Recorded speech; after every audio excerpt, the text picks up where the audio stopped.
socioecológicos y sustentabilidad, PRONACES, antes de CONACYT, ahora CECITI, de 2018 a 2022, y es fundador y responsable técnico del Laboratorio Nacional de Biología y Cambio Climático.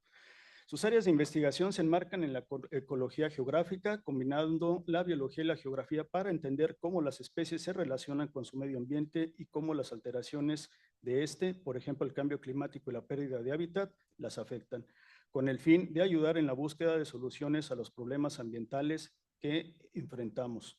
Su grupo biológico de estudio y de mayor experiencia es con el grupo de los mamíferos. El doctor Martínez Meyer ha impartido más de 60 cursos sobre estos temas en diversos posgrados de la UNAM y como en distintas instituciones de México y en más de 10 países. Ha dirigido 4 tesis de licenciatura, 16 de maestría y 19 de doctorado. Ha publicado 138 trabajos entre artículos científicos, capítulos de libros y un libro. Su trabajo ha recibido más de 16,000 citas en Google Scholar y más de 9,000 en Scopus. Se encuentra entre los 20 investigadores de México más influyentes en el área de ecología y evolución, según Research.com. Actualmente es miembro del Sistema Nacional de Investigadores e Investigadoras Nivel 3. Es miembro del Comité Científico de Global Biodiversity Informatics Facility, GBIF, editor asociado para distintas revistas internacionales como Biología de la Conservación, Fronteras en Ecología y Evolución, y en Cambridge Prism, Extinciones y Biogeografía. Sin más preámbulo, Enrique, te damos la más cordial bienvenida y por favor, cuando quieras comenzar, adelante y bienvenido.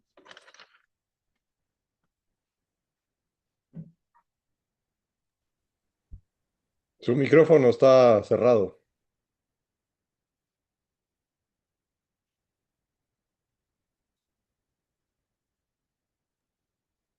Perdón, escuchas, Enrique? ahora fui yo.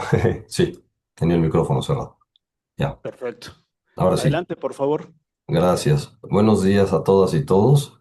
Pues agradezco muchísimo la invitación por parte de Alex y de las personas que organizan los seminarios transversales del CIBNOR.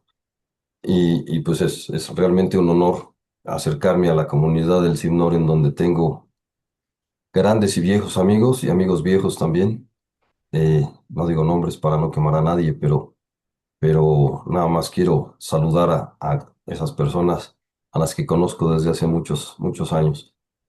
Y bueno, vamos a comenzar con esta presentación, en donde lo que quiero hacer es pues darles más o menos un panorama general del conocimiento que tenemos sobre los impactos que está teniendo el cambio climático contemporáneo sobre la biodiversidad en México, algo superficial.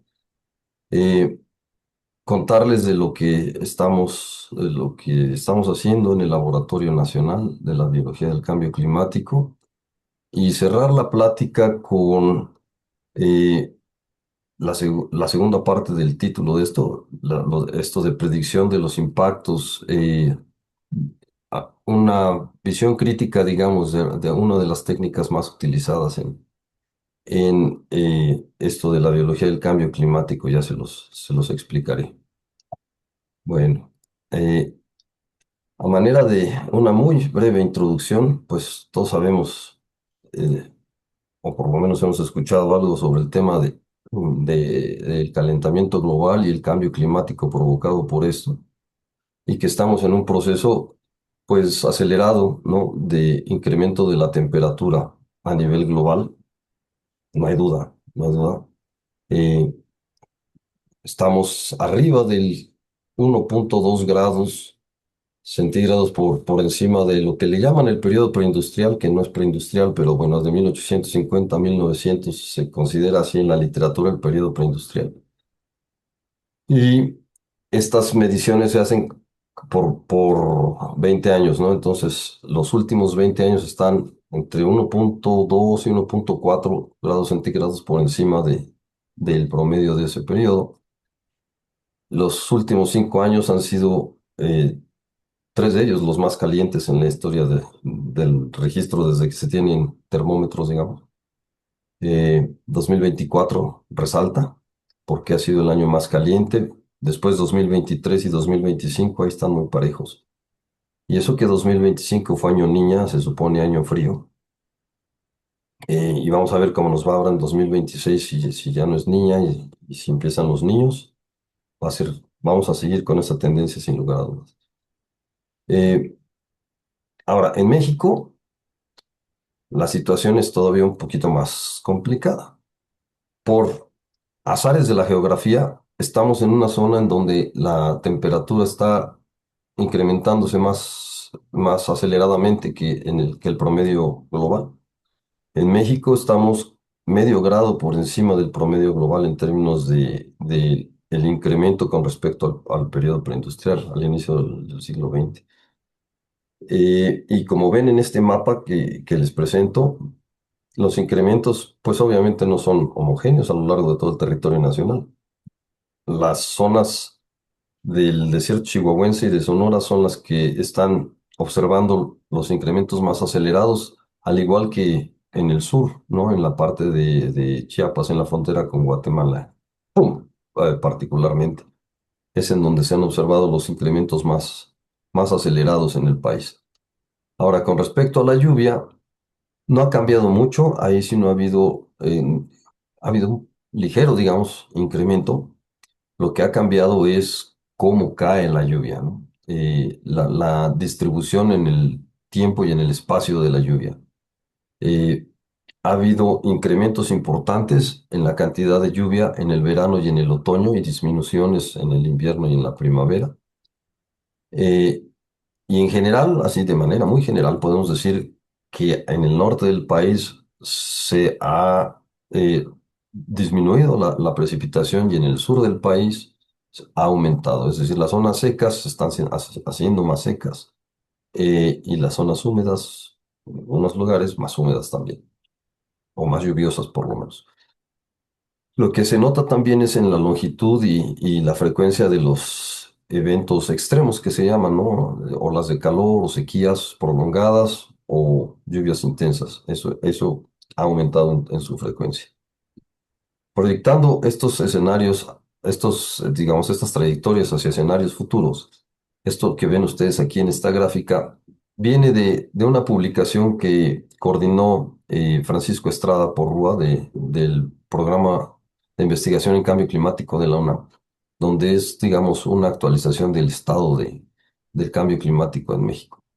Eh, y lo que vemos aquí son proyecciones a nivel de los estados del país, en el lado izquierdo, o sea, de 2000, o sea, centrados en 2050 y aquí centrados en 2090, de lo que se espera, cómo va a seguir incrementando la temperatura en algunos, es decir, la gráfica se lee de izquierda a derecha, entonces aquí es 1 grado, 2 grados, etcétera, ¿no? Entonces, ustedes pueden ver que en los escenarios más extremos, los aumentos en la temperatura a nivel estatal, pues pueden ir por arriba de los 2 grados centígrados. En el corto plazo, bueno, en el mediano plazo, en el largo plazo pueden rebasar incluso los 5 grados centígrados. Estos son escenarios, ¿no? Son modelos. Con respecto a la precipitación, ahí hay más variabilidad. Aquí está el cero y en algunos escenarios hay una tendencia al aumento y en otros escenarios hay una tendencia a la disminución en el porcentaje de precipitación anual. Pero en general, o sea, si generalizamos, tiende a ser más hacia lo seco que hacia lo húmedo. Ahora, pues ya estamos viendo estos efectos eh, en diferentes formas y en diferentes sistemas, tanto naturales como socioecosistémicos. Este caso muy sonado, no sé si lo conozcan, se llamaba la comunidad de El Bosque en el municipio de Centla, en Tabasco, pues le empezó el aumento en el nivel del mar, pues empezó a ganar terreno sobre el poblado, de un poblado de un centenar de pescadores, al punto en que pues ya de plano tuvieron que emigrar. Entonces se considera a la primer comunidad desplazada por cambio climático en México y eso ocurrió en 2023. El proceso viene de un poco antes, ¿no? Pero ya de plano la reubicación ocurrió en 2023. Y vienen más, ¿eh? Ahorita este mapa que les muestro acá es una simulación bastante plausible de las zonas que podrían inundarse o incluso quedar por debajo del agua hacia el 2050 bajo una trayectoria de calentamiento tendencial. La que tenemos ahorita no es de las más extremas, tampoco es de las más benévolas, pero fíjense que la cantidad de terreno, o sea, lo que está en rojo son esas zonas que podrían inundarse. Pues aquí está el bosque, ¿no? En una de esas zonas rojas. Una estudiante mía que está trabajando aquí en la frontera de Yucatán con Campeche, en la reserva de los Petenis y Celestún, se llama Isla Arena la comunidad, ya están también viviendo los estragos del aumento del nivel del mar, y así vamos a empezar a ver noticias. Sánchez Magallanes también acá en Tabasco es otra localidad que está teniendo problemas por el aumento del nivel del mar. En fin, si empezamos a buscar información, vamos a encontrar un montón de datos y de casos en los sistemas sociales o los impactos a nivel de seguridad alimentaria, etcétera. Pero uno de los aspectos que están menos atendidos, pues es el impacto que tiene el cambio climático que está teniendo sobre la biodiversidad. Y bueno, es esperable debido a que todos los procesos de la naturaleza, todos, están regulados de una forma o de otra por el clima, de manera directa o indirecta, pues que tenga impactos pues, notorios, pues. Este es un artículo ya tiene 10 años, pero hicieron un metaanálisis en realidad sobre procesos a diferentes niveles de organización, organismos, poblaciones, especies, comunidades, en diferentes procesos, ¿no? Morfológicos, genéticos, fisiológicos, aquí lo pueden ustedes ver. De los eh, mm, 94 procesos que revisaron, en 77, es decir, en el 82%, encontraron evidencia de algún tipo de cambio, ¿no? Asociado al cambio climático. Es decir, en todas partes es cuestión de rascarle para que encontremos evidencia de que está habiendo un impacto y o una respuesta de la biodiversidad a los cambios climáticos.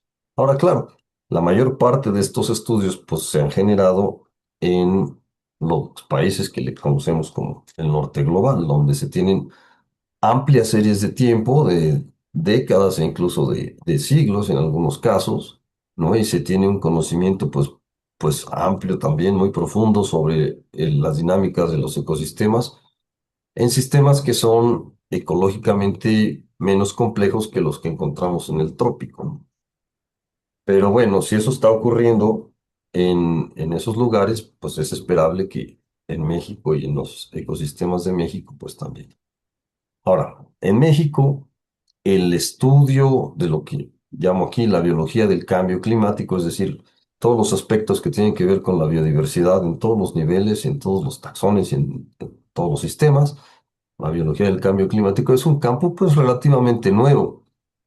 Eh, los primeros estudios, se los pongo aquí, son de, miren, 1996, unas proyecciones, las primeras, sobre cómo podría verse impactada la vegetación de México ante el cambio climático. Este es de Víctor Barradas, del Instituto de Ecología de la UNAM. Y pues este otro también que encontré como de los primeros, de Lourdes Villers e Irma Trejo, del 97 y luego del 98, en donde también hacen evaluaciones con los primeros modelos que se generaron de la dinámica de la vegetación con respecto al cambio climático. Sin embargo, el grupo más, por lo menos de lo que yo conozco, que tiene más tiempo tomando datos y enfocando los resultados para analizar los impactos del cambio climático, son un grupo de la gente que trabaja arrecifes de coral y sistemas marinos y costeros.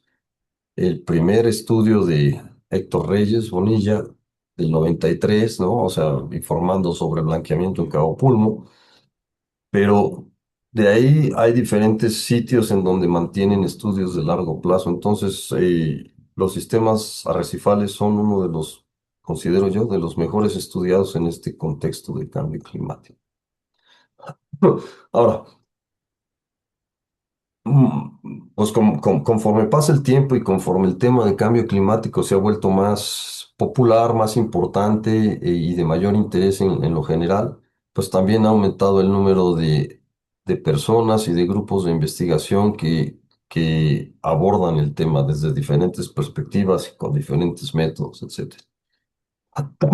Entonces encontramos en la literatura pues como diferentes estudios de caso, ¿no? Con ciertos grupos taxonómicos. Aquí les pongo solamente unos ejemplos, ¿no? Con aves, también con aves o con manglares, en donde presentan evidencia, pues documentada de alguna forma de impacto en términos de las poblaciones, ¿no? O sea, las abundancias o densidades poblacionales o de las distribuciones geográficas, o de la estructura genética de las poblaciones, o de la estructura de las comunidades, en fin, eh, diferentes alteraciones de diferente naturaleza.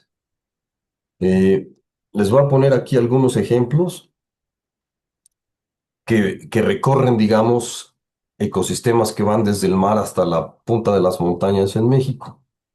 Rodrigo Beas del Instituto de la Universidad Autónoma de Baja California, allá en Ensenada, pues ha estado estudiando desde hace algunos años los bosques de kelp. Aquí ven la foto de un bosque de kelp. Y han documentado en un evento de calentamiento de la superficie marina muy importante en 2014 y 2016, que hubo una retracción hasta el 60% de la cobertura de los bosques de kelp en México, que, bueno, en la parte de Baja California, precisamente norte y sur, asociado directamente al cambio climático.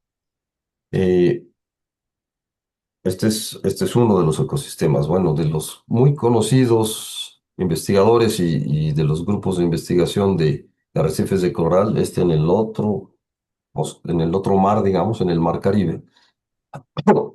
Lorenzo Álvarez Philip y el grupo de investigación de Puerto Morelos han documentado también eh, en diferentes estudios, ¿no? Los impactos que ha tenido el cambio climático, pero muy en particular destaca él lo que ha pasado en 2023 y 2024, estos años súper calientes, digamos, en donde hubo blanqueamiento generalizado, no nada más en la zona del Mar Caribe, sino también en la zona del Pacífico, y una mortandad sin precedentes eh, que procedió al blanqueamiento porque el periodo de calentamiento del océano duró 2 o 3 meses o no sé cuánto, quizá más, y hubo zonas específicas de los sitios de muestreo de ellos en donde la mortandad de ciertas especies de corales que forman arrecifes fue del 100%, es decir, acabó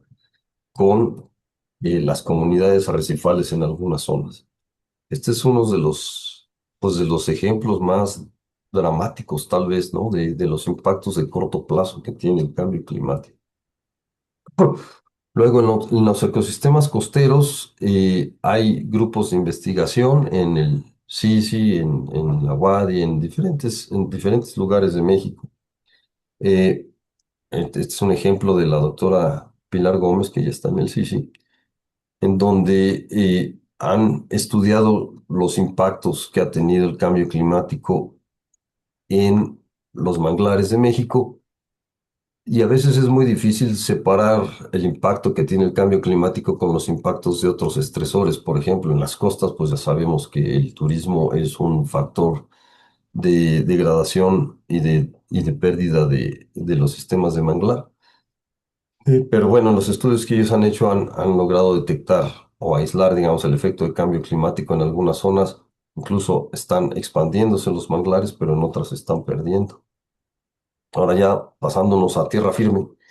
Este estudio es muy reciente y realmente muy importante, pues porque está publicado en Science y es una de las primeras evidencias bien fuertemente documentadas de cómo el cambio climático está impactando los bosques, en este caso los bosques de niebla, en donde hizo Santiago Ramírez Barahona, investigador donde yo trabajo aquí en el Instituto de Biología de la UNAM, un análisis realmente muy profundo de un conjunto grande de especies de plantas asociadas a los bosques mesófilos y pudo demostrar que existe, o sea, que está en un proceso de movimiento altitudinal.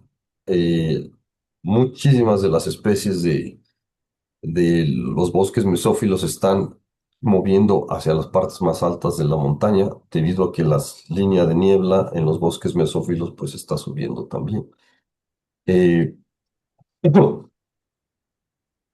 El doctor Cuauhtémoc Sáenz de la Universidad Autónoma de San Nicolás Hidalgo, la Nicolaita, Universidad Autónoma Michoacana de San Nicolás de Hidalgo, algo así, la Michoacana le decimos. Eh, Él es especialista en bosques templados y tiene un conocimiento muy profundo sobre los bosques, sobre todo de coníferas en México, particularmente en el centro de México, y ha documentado eh, impactos que tienen que ver, por un lado, con el debilitamiento de los organismos de coníferas, pinos en particular, por estrés térmico. Eso favorece la expansión de plagas forestales, por un lado, pero recientemente nos comentó Cuauhtémoc de un evento de mortandad masiva de oyameles en Hidalgo, en el Chico Hidalgo, que no fue mediada por, por plagas, sino que fue directamente por estrés térmico. Entonces, eso es un evento, a decir de él, bastante atípico a nivel global. Entonces, también parece que la situación de los bosques templados es delicada. Arriba de los bosques templados, arriba de la línea de árboles, pues están los páramos de altura. Estos sitios que son tan fríos, digamos, que ya no pueden crecer los árboles y las comunidades que se desarrollan ahí son principalmente de gramíneas amacolladas, de estos zacatones, de estos pastos. Y Daniel Jiménez de la UAP, de la Universidad Autónoma de Puebla, a través de imágenes de satélite, de fotografías, de comparación de fotografías antiguas y actuales, han documentado cómo se están restringiendo estos ecosistemas porque como consecuencia pues del aumento de la línea de árboles, estos ecosistemas se están reduciendo. Entonces, de por sí su distribución es bastante limitada en México, solo en las puntas de los picos más altos, y el cambio climático pues está ejerciendo una presión fuerte sobre estos ecosistemas. Ahora, hay grandes huecos. Quizá el más grande, tal vez, desde mi punto de vista, en el conocimiento de cómo está impactando el cambio climático es en la biodiversidad de los sistemas acuáticos epicontinentales, ríos y lagos principalmente.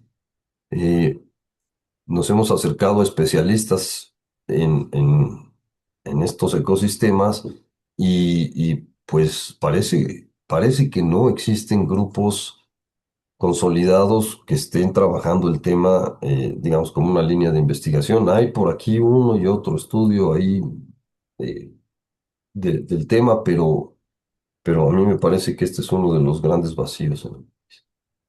Bueno, ante este panorama de tener una información fragmentada, ¿no? De casos de estudio por aquí y de por allá, en 2022 un grupo de personas nos reunimos para conformarnos como un grupo de investigación, enfocados a la investigación en la biología del cambio climático. Funcionó bien y con el tiempo nos convertimos en un laboratorio nacional, es decir, no, fuimos reconocidos, hicimos nuestra solicitud y todo ante CONACYT en ese momento, para, para convertirnos en laboratorio nacional, y ahora ese primer grupo de 20 personas, pues ahora ha crecido, ahora ya somos casi 40, casi el doble, en donde están 13 instituciones académicas involucradas y con sedes en 9 estados de la República Mexicana. Este grupo que está principalmente constituido por investigadoras e investigadores jóvenes, pues tenemos como eh, muy buenas intenciones, digamos, ¿no? O sea, tenemos ambición de en realidad empujar el conocimiento sobre la biología del cambio climático. En México no somos un laboratorio físico, sino más bien funcionamos como una red, nos llamamos como un laboratorio sin muros, pero que estamos activos y en constante comunicación y colaboración. Estas fotos son de un taller que recién tuvimos a finales del año pasado para organizarnos y para coordinar esfuerzos. Dentro de esas decenas de personas que conformamos el laboratorio, pues hay muchas especialidades, ustedes se podrán imaginar, pero estamos abarcando desde los sistemas marinos, costeros y terrestres. Lo que les presenté hace un momento, pues son investigaciones de las personas, de algunas de las personas que conforman este laboratorio, En- con especialidades en diferentes grupos taxonómicos o en diferentes sistemas, no necesariamente enfocados en grupos taxonómicos, pero la idea de este grupo, de este laboratorio es, digamos, nuestra misión, la tienen ustedes acá, es, por un lado, pues como somos un grupo académico, promover la investigación, enterarnos entre todas y todos qué es lo que estamos haciendo y tener un panorama más amplio de cómo está no solo el conocimiento, sino una evaluación sobre el impacto que está teniendo el cambio climático en la biodiversidad del país. Pero queremos ir más allá de eso. Nos interesa mucho la vinculación con otros sectores, en particular, pues con las personas que toman decisiones para que la información que generemos sirva eventualmente, pues para decisiones y para política pública que favorezcan la conservación y restauración. Esa es nuestra ambición. Recientemente es la semana pasada, salió publicado nuestro primer artículo de grupo en Global Change Biology, en donde pues es un artículo de opinión, en donde liderado por Wesley Dátilo y Rodrigo Beas. Wesley es del INECOL, del Instituto de Ecología en Jalapa, y Rodrigo, como les mencioné, es de la Universidad Autónoma de Baja California.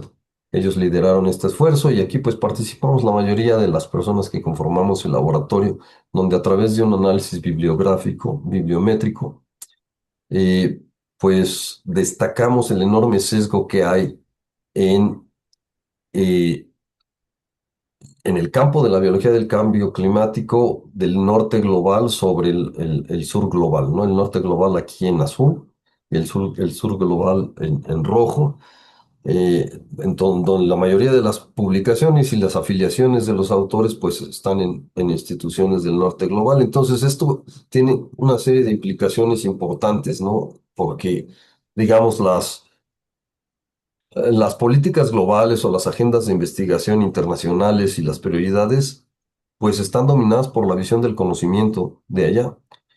Y muchas veces cuando se hace investigación en las zonas tropicales, digamos, y las zonas del sur global, pues el conocimiento local de los expertos, de las y los expertos locales no se toma en cuenta, ¿no? O no con al mismo nivel de lo que se considera de la gente de afuera.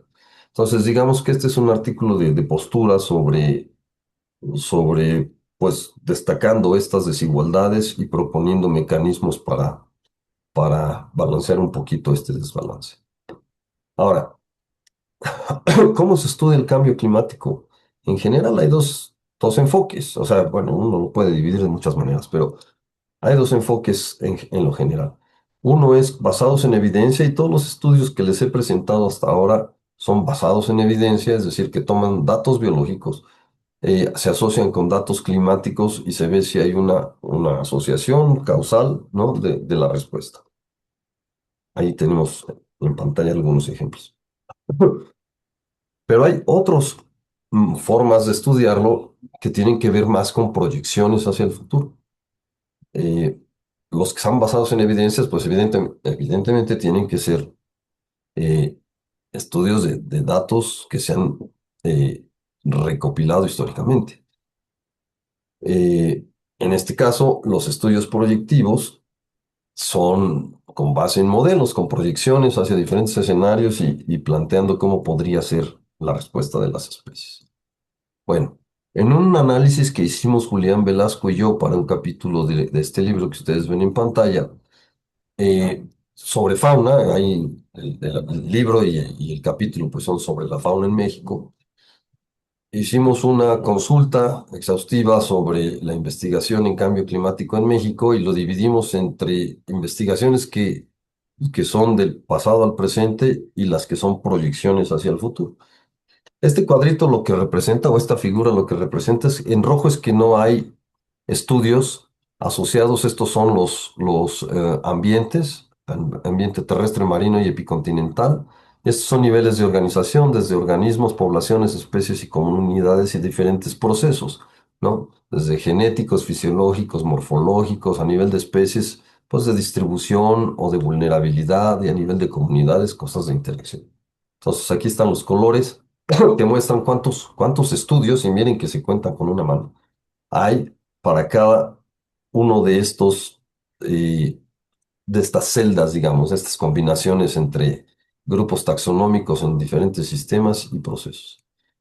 Lo que nos dimos cuenta, para resumirles este cuadro, es que la mayor parte de los estudios en México se han enfocado a hacer estudios proyectivos, o sea, modelos hacia los diferentes posibles futuros.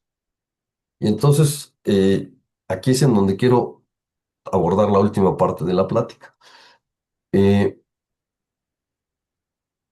Estos estudios, la mayor parte de estos estudios, y no nada más en México, sino a nivel global, se basan en datos primarios de biodiversidad, que son datos solamente de presencia de las especies, ¿no? Y básicamente a nivel de especies. Esta gráfica que ustedes ven es de un artículo que recién publicamos a finales del año pasado en el grupo de trabajo del Global Biodiversity Information Facility, el GBIF, el famoso GBIF, para quienes han trabajado cosas de modelos. ¿En qué se usa, en qué campos se usa más este tipo de datos de biodiversidad, de información primaria de la biodiversidad? Y como ven, el tamaño del círculo pues, representa en qué campo se usa más, y es en la modelación de distribuciones de especies, también conocida como modelación de nichos ecológicos. ¿Y cuáles son los campos que están en crecimiento? Pues cambio climático. Entonces, si combinamos estos dos, veremos que a nivel global, la mayor parte de los estudios que son proyectivos hacia el futuro se basan en la modelación de nichos ecológicos. Ese es el mismo caso para México, no somos la excepción. Para aquellas personas que no están familiarizadas con esto, y bueno, este es el campo en donde yo me he desarrollado desde mi tesis de doctorado ya hace más de 25 años. Entonces lo conozco bastante bien. De manera muy breve, es una técnica muy fácil, es un método correlativo en donde tienes puntos de presencia de una especie georreferenciados y capas ambientales que representan condiciones que pueden favorecer la presencia de la especie. Esto se mete a un sistema de modelación, a un algoritmo de modelación, que lo que hace es que identifica relaciones, por eso se les llaman métodos correlativos, ¿no? Relaciones entre los sitios de presencia de la especie y las condiciones ambientales. Y caracteriza lo que nosotros llamamos el nicho ecológico de la especie. Estas capas generalmente son climáticas, pero no exclusivamente, porque son fácilmente disponibles, pues. Este, bueno, ya una vez que se caracteriza el nicho, se proyecta otra vez a las condiciones geográficas, se buscan estas condiciones en la geografía y producen mapas de distribución potencial, le llamamos, ¿no? Entonces, estas son las capas del clima actual y producimos un mapa de distribución potencial actual, pero si lo proyectamos a condiciones, a escenarios climáticos futuros, pues vamos a producir un mapa que refleje la distribución potencial en el futuro. Y luego lo que se hace es que se comparan nuestro mapa del presente con nuestro mapa del futuro y entonces ya hacemos las cuentas, ¿no? De cómo le va a ir a nuestra especie. Bueno, como es muy sencillo conceptualmente, como hay muchas herramientas para modelación y los datos están ampliamente disponibles, pues se ha vuelto muy popular. O sea, en realidad ya uno que se mete a trabajarlos, pues no es difícil hacerlo.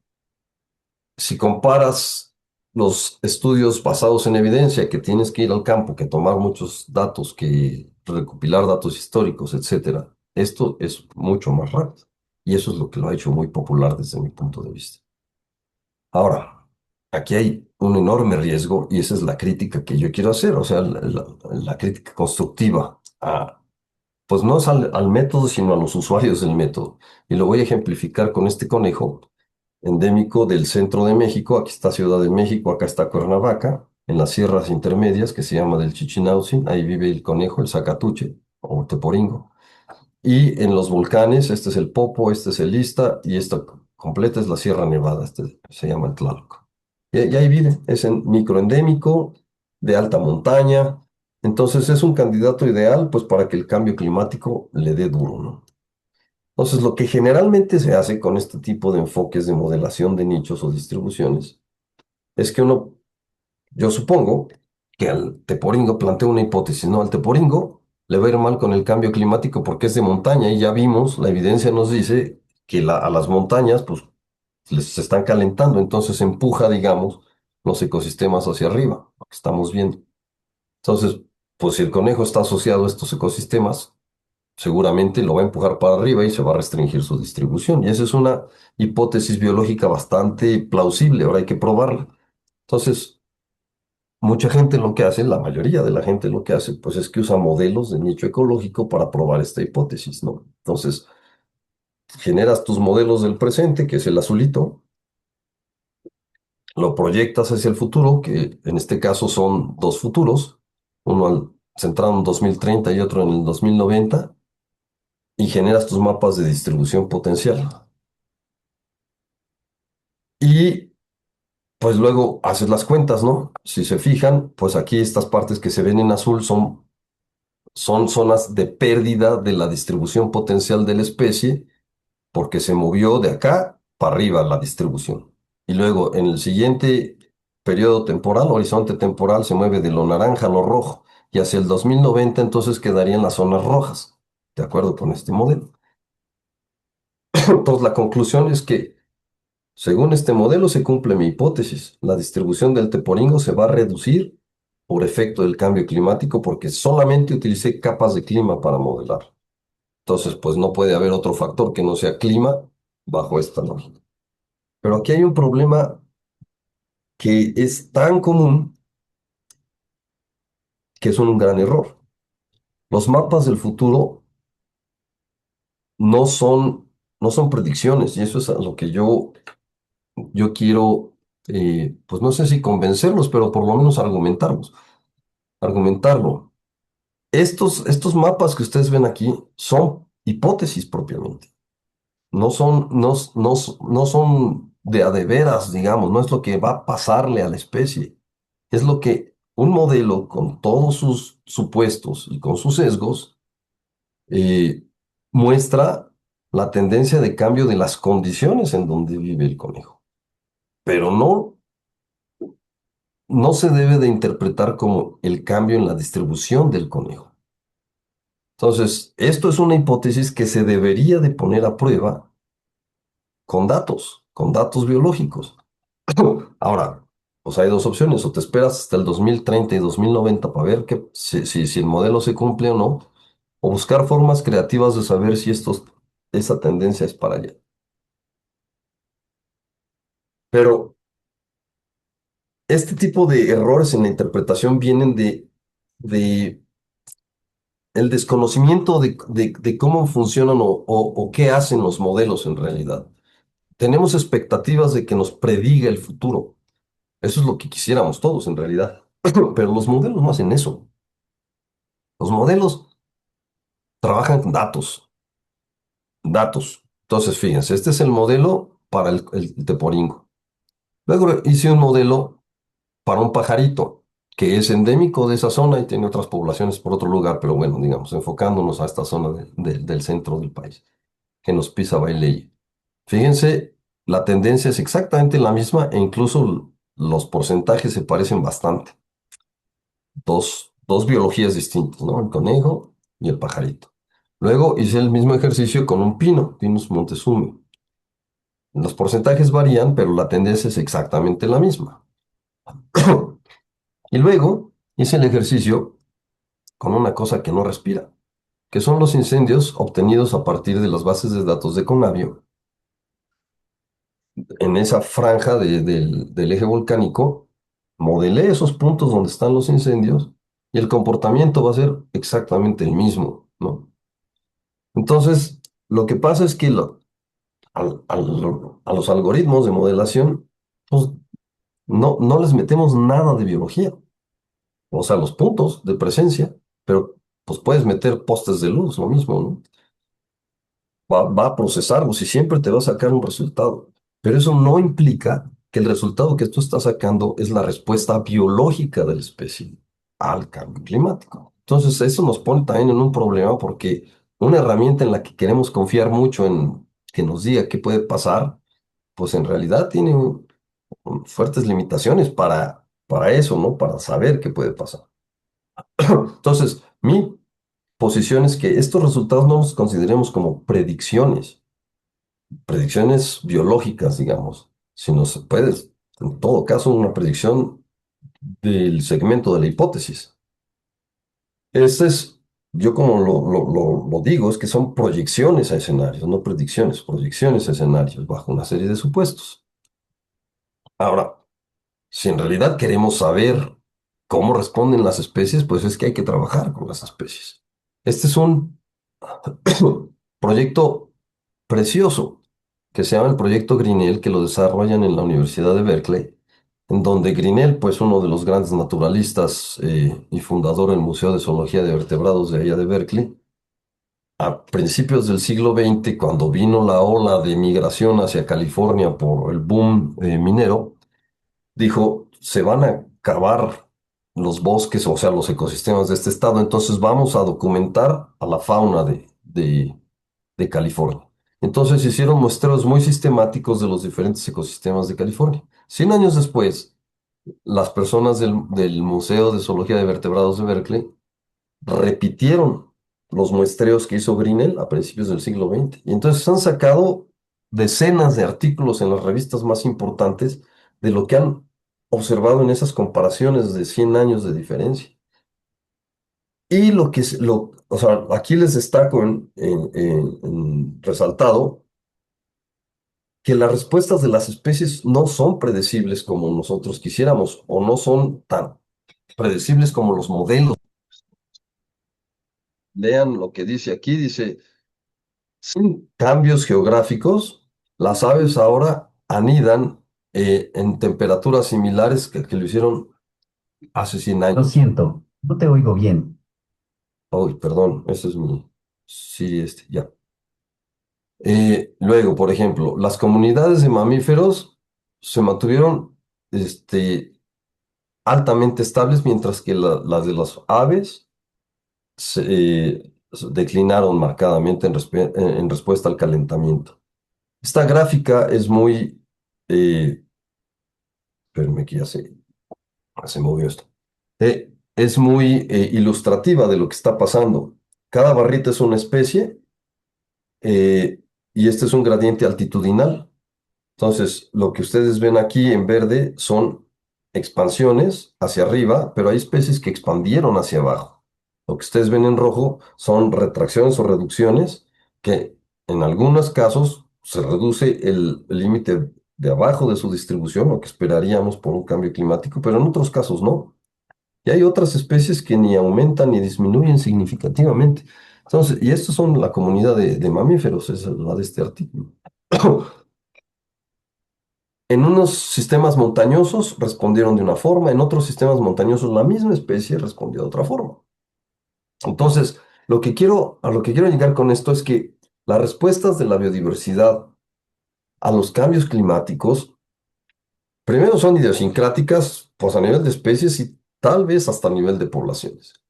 Entonces, no es tan sencillo como quisiéramos que fuera a través de la modelación de nichos poder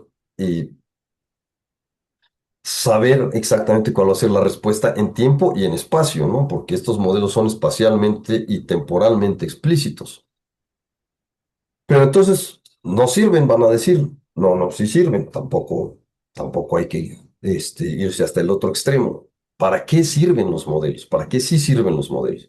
Para marcar las tendencias de cambio. O sea, lo que nos están diciendo exactamente los modelos es cómo se esperaría bajo ese escenario climático, cómo cambiarían las condiciones en donde ahorita vive esa especie.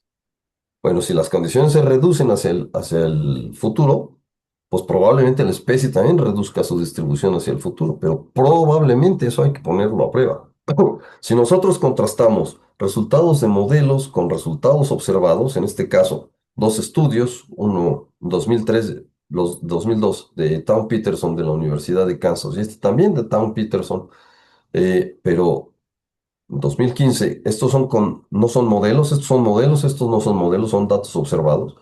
Ustedes vean este mapa que modeló todas las especies de aves, mamíferos y dos de mariposas, en dónde están las zonas en donde hay mayor recambio de especies, las zonas donde hay mayor calentamiento más rápido, pues que son los desiertos de México.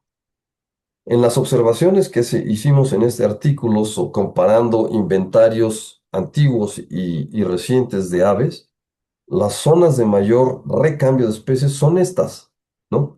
Entonces, los modelos sí nos muestran las tendencias de cambio, que es diferente a decir, aquí, en este lugar, la especie va a desaparecer en 20 años. Eso es lo que yo digo, no alcanzan los modelos para decir esas cosas. Bueno, en suma, podemos entender que las proyecciones, o sea, que los modelos de nicho, las proyecciones al futuro, los podemos entender como modelos nulos. Es decir,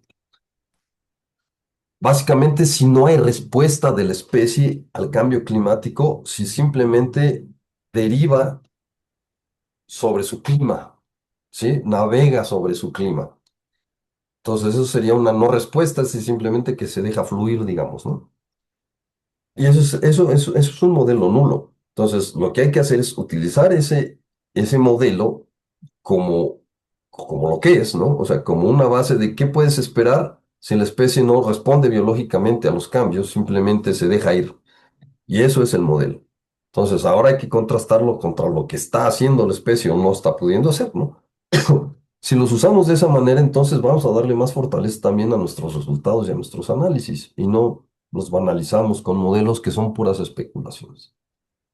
Ya para terminar, cerrando, digamos, toda la plática, el cambio climático, pero además los otros factores de cambio global que están afectando a la biodiversidad, están reconfigurando la dinámica biológica y ecológica a una velocidad, pues sin precedentes. Eso también lo hemos visto en el Laboratorio Nacional de Biología del Cambio Climático, porque tenemos a Alex Correa Metrio, que es paleoclimatólogo y paleoecólogo, digamos, y nos ha permitido ampliar nuestra visión y no nada más ver lo que está pasando ahorita, sino compararlo con las dinámicas históricas.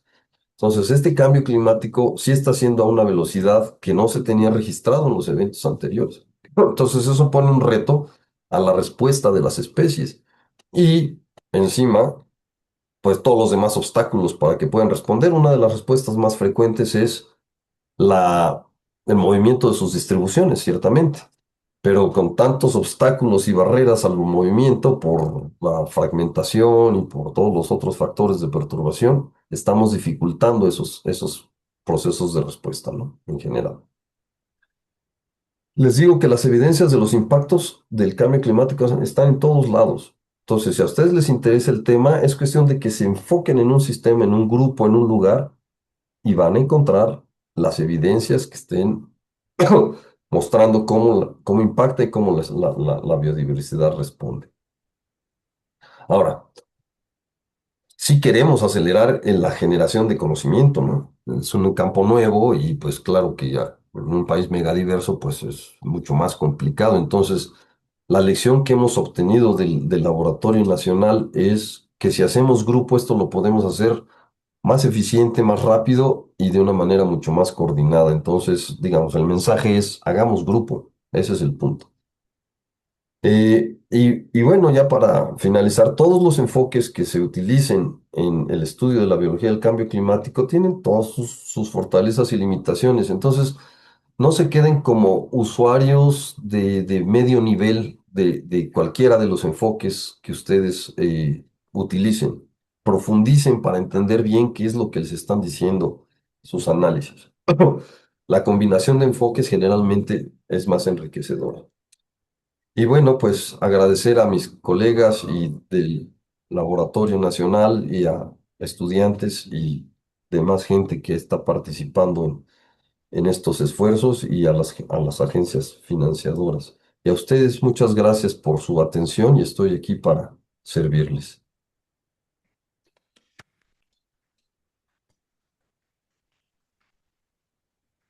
Agradecemos mucho al doctor Enrique Martínez Meyer. Vamos a dar algo de tiempo para preguntas. Seguramente algunos de ustedes están interesados en alguna pregunta en particular. Entonces vamos a abrir micrófonos. De aquel lado está el doctor David Paz apoyándonos. Entonces adelante, por favor, si alguien quiere preguntar algo relacionado con este tema tan interesante y que nos concierne a todos, levanten su mano o en dado caso, si alguien está conectado vía remota, pueden prender su micrófono o escribir su pregunta en el chat. Ya tenemos ahí una pregunta. Gracias. Gracias, doctor. Muy interesante el tema, doctor, de actualidad. Tengo dos preguntas. Una, ¿cómo puede la integración de bases de datos heterogéneos en plataforma como las del Laboratorio Nacional de la Biología del Cambio Climático mejorar la capacidad predictiva y reducir la incertidumbre en escenarios de adaptación y conservación? Gracias por su pregunta. Bueno, desde mi perspectiva, o sea, los esfuerzos más útiles o que arrojan resultados más sólidos son los que tienen que ver con la información histórica, ¿no? Eh, entonces, en el Laboratorio Nacional lo que uno de nuestros planes es desarrollar un sistema de información de la biología del cambio climático en donde uno pueda subir información que tenga que ver con algún aspecto biológico, como por ejemplo registros de densidad.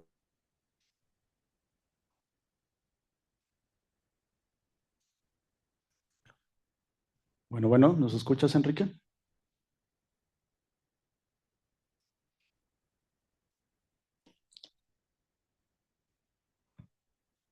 Bueno, tenemos ahí unos problemas técnicos. Vamos a ver si se vuelve a conectar el doctor. Un poco de paciencia, por favor.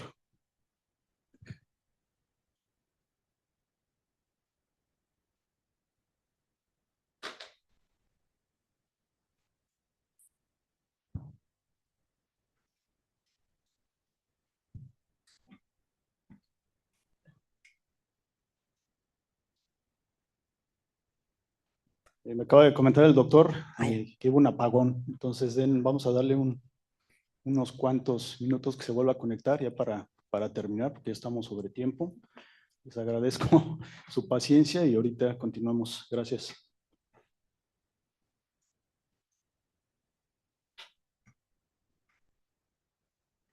No se vayan, sé que están lo de los tamales, pero esperen tantito, ahorita van. Ahí están los llamados.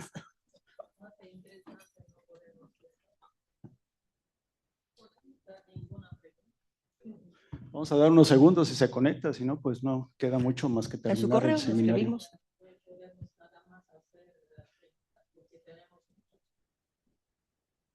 Hay que esperar, ¿no? Al doctor, a ver si se conecta. Si no, pues no podemos hacer nada, ¿verdad? Sí.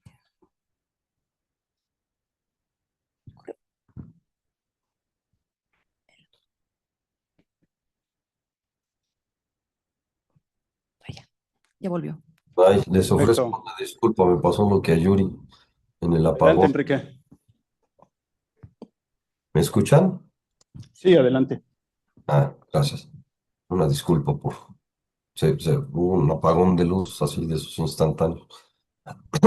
Le decía yo que lo que intentamos hacer en ese sistema de información de la biología del cambio climático es reunir bases de datos que la gente que quiera subir datos que tengan que ver, por ejemplo, con series de tiempo de algún aspecto de una especie, ¿no? O de una comunidad, estructura, eh,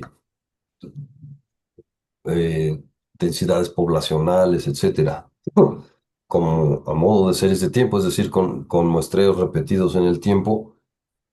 Eso es materia prima para asociarlo a bases de datos climáticas y ver si existe una relación entre las variaciones en ese parámetro biológico con las variaciones observadas en el clima. Entonces, en ese sistema, como lo tenemos pensado en nuestras cabezas, es que cualquier persona pueda subir, cualquier persona pueda también bajar la información que le permita hacer estos estudios que no son causales necesariamente, pero a nivel de bases de datos pues, son correlativos, ¿no? De cosas que pasan en la biología asociadas con cosas que pasan con el clima. El reto, como usted lo dice, es que son datos que vienen de diferente origen y que se necesitan protocolos o estándares para que puedan intercomunicarse. Entonces, eso es una cosa que hay que trabajar. Perfecto, muchas Gracias. gracias al doctor, gracias por la pregunta. Tenemos tiempo para 2 preguntas rápidas, dada la demora. ¿Alguien más que quiera participar? Por favor.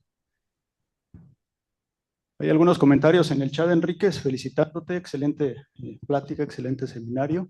¿Alguien más que quiera participar? Adelante.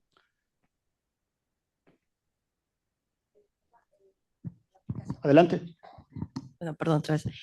Ese programa que dice que es modelo de nicho ecológico, ¿se puede descargar o o es muy difícil manejar? No, son súper fáciles. No es un programa, eso es, digamos, un enfoque metodológico y existen diferentes plataformas, pero lo más fácil ahora es en R. En R hay varios paquetes, varios, con diferentes métodos de modelación. Hay diferentes algoritmos que hacen lo mismo, bueno, procuran hacer lo mismo, ¿no? Desde regresiones, modelos lineales generalizados, por ejemplo, hasta métodos ya de aprendizaje de máquina como redes neuronales o árboles de decisión. O sea, son diferentes técnicas, tanto estadísticas como matemáticas, para hacer esas relaciones entre condiciones donde está la especie y el paisaje. Le puedo decir que la más popular de ellas se llama Maxent, que se basa en un principio de máxima entropía, y ese es el más famoso de todos. Y ese tiene, además de que está implementado en R, tiene su propia plataforma descargable. Usted teclee Maxent para modelación de distribuciones y es súper sencillo. O sea, ha sido también el problema de este enfoque, ¿no? Que es tan sencillo que uno se mete a GBIF y descarga datos para la especie que uno quiere en cualquier parte del mundo. Tienen ya más de 3.000 millones de registros de especies para todo el mundo. Entonces descarga uno los puntos, se mete uno a WorldClim o a CHELSA o esas bases de datos climáticas globales a 1 kilómetro de resolución para todo el mundo. Aprende uno a usar uno de las herramientas y ya, ¿no? O sea, hace uno los modelos. Y ha sido el problema también. Gracias.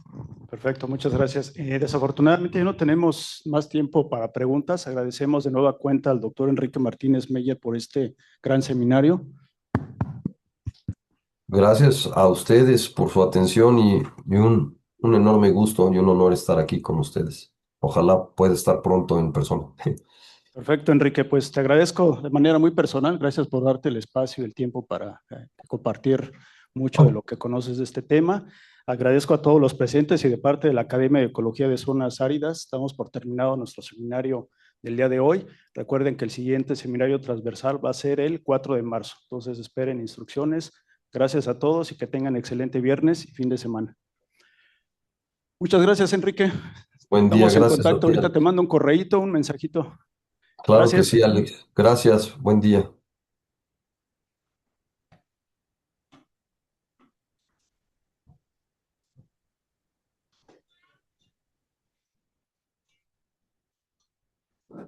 No olviden ir por sus tamales.